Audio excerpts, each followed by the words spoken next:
Assalamualaikum warahmatullahi wabarakatuh. Subhanallah, sebuah kisah luar biasa datang dari negeri China, di mana para biksu menemukan sebuah makam Islam kuno yang telah lama hilang. Mereka diliputi kekaguman dan akhirnya memilih jalan hidayah setelah mempelajari dan memahami ukiran-ukiran Arab kuno yang tersembunyi di dalamnya. Benarkah makam ini adalah peristirahatan salah satu tokoh suci dalam sejarah Islam? Mari kita telusuri kisah yang menggetarkan jiwa ini, dan semoga yang menekan tombol subscribe channel ini senantiasa dilancarkan rezekinya.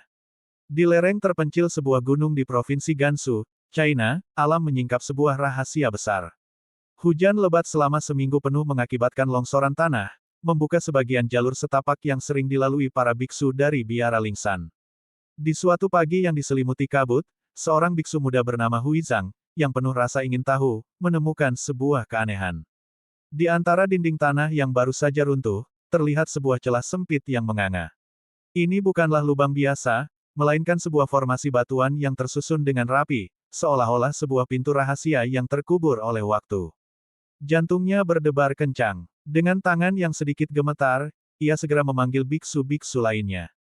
Mereka pun bekerja sama memperlebar lubang tersebut, menggali tanah dengan sangat hati-hati. Aroma tanah yang basah berpadu dengan udara dingin yang berhembus dari dalam celah, membuat bulu kuduk mereka meremang. Berbekal lentera minyak, mereka merangkak masuk ke dalam sebuah lorong gelap yang seakan menelan mereka hidup-hidup. Setiap langkah yang mereka ambil terasa seperti membuka sebuah tirai misteri dari masa lampau yang terlupakan. Lorong itu membawa mereka ke sebuah ruangan batu yang sangat luas. Dinding-dindingnya berwarna kelabu, namun yang membuat mereka terpana adalah relief-relief dengan corak asing yang memenuhi seluruh permukaannya. Ukiran tersebut membentuk pola-pola meliuk yang begitu indah, sebuah seni yang belum pernah mereka saksikan sebelumnya. Mereka hanya bisa terdiam, terpesona, seolah baru saja melintasi gerbang menuju dunia yang sama sekali berbeda.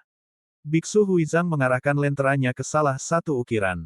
Matanya terbelalak. Huruf-huruf itu bukanlah aksara China, bukan pula aksara Sanskerta yang biasa ia pelajari. Ada sebuah keindahan yang terasa ganjil, seakan membawa sebuah pesan yang sangat mendalam. Apa ini? Bisiknya lirih, seakan takut mengusik sesuatu yang telah lama tertidur. Di sudut ruangan, mereka menemukan pintu batu lain yang sebagian tertimbun tanah. Setelah bersusah payah membukanya, sebuah ruangan yang lebih kecil pun terungkap. Tepat di tengahnya, terdapat sebuah makam batu yang sederhana namun tampak agung, dengan ukiran serupa menghiasinya. Para biksu menundukkan kepala dalam diam, merasakan atmosfer suci yang berbeda dari yang biasa mereka rasakan saat meditasi. Dengan cahaya lentera yang remang, mereka tak sadar telah berdiri di ambang pintu sejarah yang akan mengguncang keyakinan dan mengubah jalan hidup mereka selamanya. Keesokan harinya, setelah melewati malam yang penuh dengan kegelisahan, para biksu kembali ke ruangan batu itu. Mereka membawa lebih banyak penerangan dan peralatan untuk membersihkan sisa tanah dan mempelajari ukiran-ukiran itu lebih saksama. Biksu Huizang duduk bersila di hadapan dinding yang penuh ukiran, jemarinya mengikuti alur setiap huruf dengan perlahan. Ada sebuah getaran aneh yang menjalar di dalam dirinya. Walaupun ia tak mengerti artinya, para biksu lain berjalan mengitari dinding, seolah merasakan kehadiran sesuatu yang hidup dari ukiran tersebut. Relief itu terjaga dengan sangat baik, seolah-olah waktu sengaja melindungi keutuhan setiap detailnya. Ada sebuah keanggunan yang tak terlukiskan dalam setiap goresannya. Merasa membutuhkan pencerahan, Kepala Biara, Biksu Liang, mengutus seorang biksu muda untuk mencari bantuan di kota terdekat. Mereka perlu seorang ahli bahasa atau sejarawan yang mungkin bisa menguraikan makna tulisan misterius itu. 2 hari berselang, seorang profesor sepuh bernama Wei Jian tiba dengan membawa tumpukan buku referensi kuno. Dengan kaca pembesarnya, ia mulai meneliti ukiran di dinding dalam keheningan. Keningnya berkerut, dan matanya membelalak tak percaya. Ini adalah aksara Arab, katanya dengan nada terkejut. Para biksu saling berpandangan dengan bingung. Arab, bagaimana mungkin tulisan dari negeri yang begitu jauh bisa ada di tempat terpencil ini? Profesor Wei Jian kemudian mulai menerjemahkan tulisan itu kata per kata. Di salah satu sisi dinding, ia membaca dengan suara yang jelas terjemahan dari kalimat yang terukir. Katakanlah, dialah Allah yang Maha Esa. Allah tempat bergantung segala sesuatu. Dia tidak beranak dan tidak diperanakkan, dan tidak ada yang setara dengannya. Itu adalah terjemahan dari surah Al-Ikhlas dalam Al-Quran. Atmosfer di dalam ruangan seketika berubah. Para biksu merasakan sesuatu yang luar biasa merasuk ke dalam kalbu mereka. Kalimat itu mengandung kekuatan yang sulit dijelaskan, sebuah kesederhanaan yang mutlak dan kemurnian iman yang belum pernah mereka jumpai sebelumnya. Biksu Huizang merasa dadanya sesak oleh perasaan haru. Bertahun-tahun ia bermeditasi mencari kebenaran hakiki, namun belum pernah ia mendengar sebuah kebenaran yang begitu jernih dan tegas seperti ini. Di dinding yang lain, Profesor Wei Jian menemukan ukiran selanjutnya. Dengan suara bergetar, ia membacakan artinya. Allah adalah cahaya langit dan bumi. Perumpamaan cahayanya seperti sebuah lubang yang di dalamnya ada pelita. Pelita itu ada di dalam kaca. Kaca itu seperti bintang yang berkilauan. Itu adalah kutipan dari Surah An-Nur, ayat 35. Biksu tua Liang spontan berlutut, matanya berkaca-kaca. Cahaya, bisiknya. Selama ini kita mencari pencerahan, dan kini cahaya itu sendiri yang berbicara langsung kepada kita. Semakin banyak ukiran yang diterjemahkan, semakin banyak pula ayat-ayat suci Al-Quran yang terungkap di hadapan mereka. Di sebuah pilar di dekat makam, tertulis, "Dan tidaklah aku menciptakan jin dan manusia melainkan untuk menyembahku." Itu adalah terjemahan dari surah Az-Zariyat, ayat 56. Para biksu terdiam, terhenyak oleh kedalaman makna kalimat tersebut. Semua laku spiritual mereka, semua upaya mereka memahami makna hidup, ternyata berujung pada satu tujuan yang sederhana namun agung, pengabdian total kepada Sang Pencipta. Di sebuah lengkungan pintu batu, terukir pula ayat yang menggetarkan jiwa mereka. Sesungguhnya agama yang diridai di sisi Allah hanyalah Islam. Itu adalah terjemahan dari surah Ali Imran, ayat 19. Kata-kata itu menghantam kesadaran mereka seperti ombak yang dahsyat. Bagaimana mungkin di tanah kelahiran mereka, di sebuah tempat yang tak pernah tercatat dalam sejarah Islam, tersimpan sebuah pesan kebenaran yang begitu gamblang. Malam itu, para biksu memutuskan bermalam di dalam ruangan makam itu, merenung dalam keheningan. Masing-masing dari mereka mencoba memahami gejolak perasaan yang kini memenuhi hati mereka. Pada malam yang sunyi itu, Biksu Huizang berbisik dalam doanya, "Jika ini adalah kebenaranmu, maka bukakanlah hatiku untuk menerimanya." Keesokan paginya, setelah semalaman berdoa dan merenung, para biksu bangun lebih awal. Udara dingin masih menyelimuti ruangan, namun semangat di dalam diri mereka terasa hangat membara.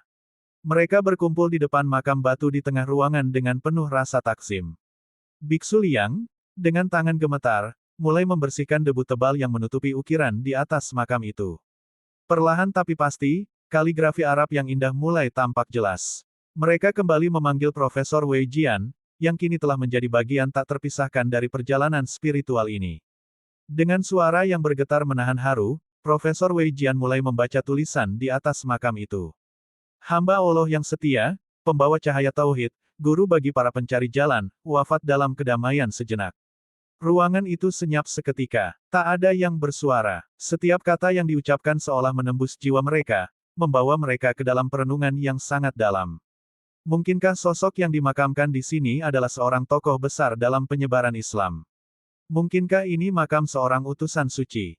Pikiran itu membuat mereka semakin merinding. Malam itu, setelah kembali merenungkan semua temuan mereka, Biksu Liang mengumpulkan seluruh biksu di ruangan utama. Dengan suara yang bijaksana dan tegas, ia berkata, "Saudara-saudaraku, seumur hidup kita habiskan untuk mencari kebenaran.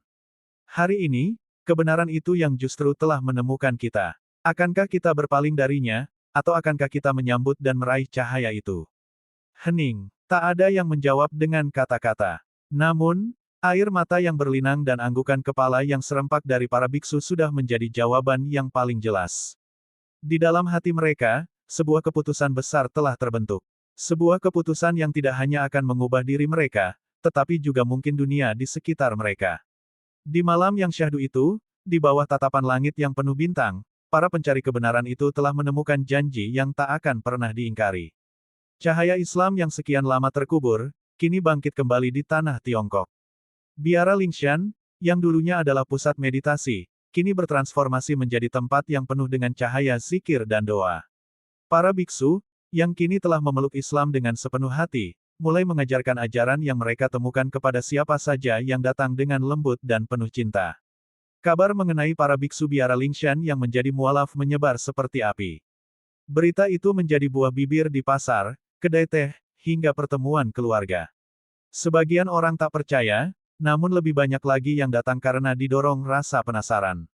Mereka ingin membuktikan sendiri kebenaran kabar itu, dan merasakan cahaya yang kini menyelimuti biara tersebut. Biksu Huizang, yang kini akrab disapa Imam Huizang, bersama para sahabatnya menjadi pemandu bagi para tamu. Dengan wajah yang berseri-seri, mereka menceritakan kembali perjalanan mereka menemukan makam kuno, tentang ukiran ayat-ayat suci, dan tentang getaran iman yang mereka rasakan saat memahami maknanya. Media lokal pun segera tertarik, dan para jurnalis mulai berdatangan untuk meliput kisah fenomenal ini. Mereka mewawancarai para mantan biksu yang kini berjubah sederhana, namun memancarkan ketenangan batin yang jauh lebih dalam dari sebelumnya. Seorang wartawan bertanya kepada Biksu Liang, apakah Anda tidak menyesal meninggalkan tradisi leluhur Anda? Dengan senyum yang meneduhkan, Biksu Liang menjawab, kami tidak meninggalkan kebenaran. Justru, kami telah menemukannya. Jawaban singkat itu menjadi tajuk utama di surat kabar keesokan harinya, mengguncang para pembaca di seluruh negeri. Banyak yang penasaran, tidak sedikit yang marah, namun ada pula yang mulai bertanya pada diri sendiri, apakah selama ini mereka telah melewatkan sesuatu yang amat penting. Di kota-kota besar, diskusi mengenai Islam meningkat drastis. Buku-buku tentang Islam menjadi laris, dan seminar-seminar diadakan untuk membahas kemungkinan jejak Islam di tanah Tiongkok jauh sebelum yang tercatat dalam sejarah resmi. Sejumlah sejarawan mulai mengemukakan teori bahwa Islam mungkin pernah tersebar luas di wilayah pegunungan tersebut, namun hilang ditelan waktu dan perubahan zaman. Kini, biara Lingshan bukan lagi sekadar situs bersejarah, tetapi telah menjadi sebuah simbol baru, simbol kebenaran yang tak akan pernah bisa dipadamkan. Meski terkubur selama ratusan tahun, cahaya Islam itu kini bangkit dan menyinari siapapun yang tulus mencarinya. Para mantan biksu itu kini mengajarkan Islam dengan penuh kesabaran, menyebarkan cahaya kebenaran yang mereka temukan kepada setiap hati yang terbuka. Biara Lingshan pun berganti nama menjadi Markas Anur, yang berarti pusat cahaya. Kisah mereka menjadi inspirasi global. Media internasional meliputnya, film dokumenter dibuat, dan buku-buku diterbitkan. Dunia akhirnya menyadari bahwa Islam bukanlah sesuatu yang asing bagi Tiongkok, melainkan bagian dari akar sejarahnya yang lama terkubur, dan kini bersinar kembali hanya karena sebuah longsoran tanah sederhana. Allah telah menyingkap tabir masa lalu dan menuntun hati-hati yang bersih menuju kebenaran.